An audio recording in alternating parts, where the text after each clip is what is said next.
हर हर महादेव। भोलेनाथ के चरणों में कोटि कोटि वंदन करती हूँ। आज मैं सुनाने जा रही हूँ वह अनुपम कथा, जिसका श्रवण करते ही पुण्य की वर्षा होती है, जो जीवन में 7 जन्मों का फल देती है। यह कथा है भगवान शिव और माता पार्वती के दिव्य विवाह की। प्रारंभ तपस्वी शिव और पार्वती की तपस्या। जब सती ने दक्ष के यज्ञ में अपने प्राण त्याग दिए तो शिव शोक में डूब गए, विरक्त हो गए इस संसार से और बैठ गए हिमालय की एकांत गुफा में समाधि में। वो न किसी से बोलते, न किसी की ओर देखते। उनकी जटाएं बिखरी थीं, नेत्र अर्धनिमीलित थे। देवता भी भयभीत हो गए, क्योंकि तारकासुर नामक असुर, जिसे ब्रह्मा जी से वर मिला था कि केवल शिव पुत्र ही उसे मार सकता है, अब पूरे संसार को त्रस्त कर रहा था। अब शिव विवाह अनिवार्य था, पर शिव समाधि में थे, किसी भी स्त्री को वो देखते तक नहीं थे। तब प्रकट होती हैं पार्वती जी, माता पार्वती, सती का ही पुनर्जन्म, राजा हिमवान की पुत्री, परम तपस्विनी। उन्होंने भी प्रण लिया कि जब तक शिव को न पाऊं तब तक जल भी ग्रहण नहीं करूंगी। उन्हें कोई सुख सुविधा प्रिय नहीं थी, नर्म बिस्तर नहीं, भोजन नहीं, बस एक ही काम, शिव शिव शिव। सालों तक कठिन तप किया, कांटों पर बैठी, बर्फ में खड़ी रहीं, भीषण सर्दी, तपती गर्मी, पर उनके मन में केवल एक ही धुन, भोलेनाथ। नारद मुनि आए, बोले, कन्ये, शिव योगी हैं, गृहस्थ नहीं बनते, तुम व्यर्थ समय गंवा रही हो। पार्वती मुस्काई, बोली, अगर मेरा प्रेम सच्चा है, अगर मेरी तपस्या पूर्ण है, तो स्वयं शिव मेरी परीक्षा लेंगे। और हुआ भी ऐसा। शिव स्वयं एक ब्राह्मण का रूप लेकर आए, बोले, शिव, वो तो श्मशानवासी हैं, सर्पों की माला पहनते हैं, भूत प्रेतों के साथ रहते हैं, क्या तुम उन्हें पति बनाना चाहती हो? पार्वती ने उत्तर दिया, वो श्मशानवासी हो या कैलाशवासी, मेरे लिए वो मेरे स्वामी हैं, मैं किसी और को नहीं जानती। शिव मुस्कुराए, वो प्रेम से पिघल गए और बोले, पार्वती, तुम्हारा प्रेम मुझे जगा गया, अब मैं विवाह हेतु तैयार हूं। देवताओं का उत्सव शिव के विवाह की खबर फैल गई। देवता आनंदित हुए, नंदी बैल नृत्य करने लगे, गंधर्व गाने लगे, अप्सराएं पुष्प बरसाने लगीं, सारा ब्रह्मांड शिव विवाह के स्वागत में सज गया। राजा हिमवान के महल में उत्सव का माहौल था।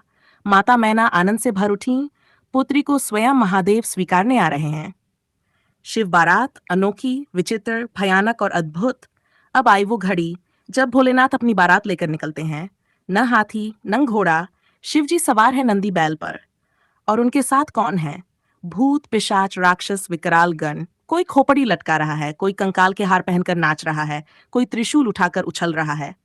देवता डर जाएं ऐसी बारात थी, पर शिव तो ऐसे ही हैं, जो श्मशान से प्रेम करते हैं, तो सह जो साधु सन्यासी और पिशाचों के भी आराध्य हैं। बारात जब हिमालय पहुंची, राजा हिमवान ने स्वागत किया, पर माता मैना ने जैसे ही शिव को देखा, वो डर गई। बोली, ये कौन है? क्या मेरी पुत्री का विवाह इससे होगा? नहीं, मैं ये विवाह नहीं होने दूंगी। पर तभी शिव ने अपना विराट रूप दिखाया, वो रूप जो सौंदर्य से परिपूर्ण था, शांत, तेजस्वी, दिव्य। मैना जी की आंखें भर आईं। वो समझ गई, यही सच्चा वर है, और उन्होंने सहर्ष विवाह को स्वीकार कर लिया। ऋषि मुनियों की उपस्थिति, अब विवाह का आयोजन हुआ। देवर्षि नारद, ब्रह्मा जी, विष्णु भगवान सभी पधारे। सप्त ऋषियों ने वेद मंत्रों के साथ विवाह संपन्न कराया। माता पार्वती ने भगवान शिव को वरमाला पहनाई, शिव ने भी हर्ष से उन्हें अर्धांगिनी बनाया। सारा कैलाश आनंद से गूंज उठा, हर हर महादेव, शिव शंभु शंकर महादेव की जय। विवाह के पश्चात जब माता पार्वती ने पूछा, प्रभु, मैं आपके साथ सदा रह सकूं, ऐसा कोई उपाय है? तब शिव ने मुस्कुराते हुए उत्तर दिया, तुम मुझ में समा जाओ। और प्रकट हुआ अर्धनारीश्वर रूप, आधा शिव आधी शक्ति, पुरुष और स्त्री का संतुलन, सृष्टि का मूल रूप। ये विवाह केवल एक कथा नहीं, ये प्रतीक है त्याग, तपस्या, प्रेम और धैर्य का। माता पार्वती ने वर्षों तप किया, शिव ने भी अपनी परीक्षा ली, और जब दोनों की तपस्या पूर्ण हुई, तभी मिला ये दिव्य संयोग। जो भी इस कथा को श्रद्धा से सुनता है, उसका जीवन सौभाग्य से भर जाता है। विवाह में आने वाले सभी संकट दूर हो जाते हैं, विवाह योग बनते हैं, विवाह टिकते हैं, विवाह में शिव पार्वती का आशीर्वाद मिलता है। तो मेरे प्यारे भक्तों, अगर जीवन में शिव जैसा वर चाहिए, तो पार्वती जैसी श्रद्धा और तपस्या चाहिए।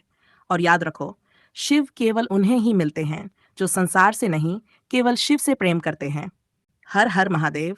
शिव पार्वती का ये विवाह आपकी आत्मा में शिवत्व का संचार करे।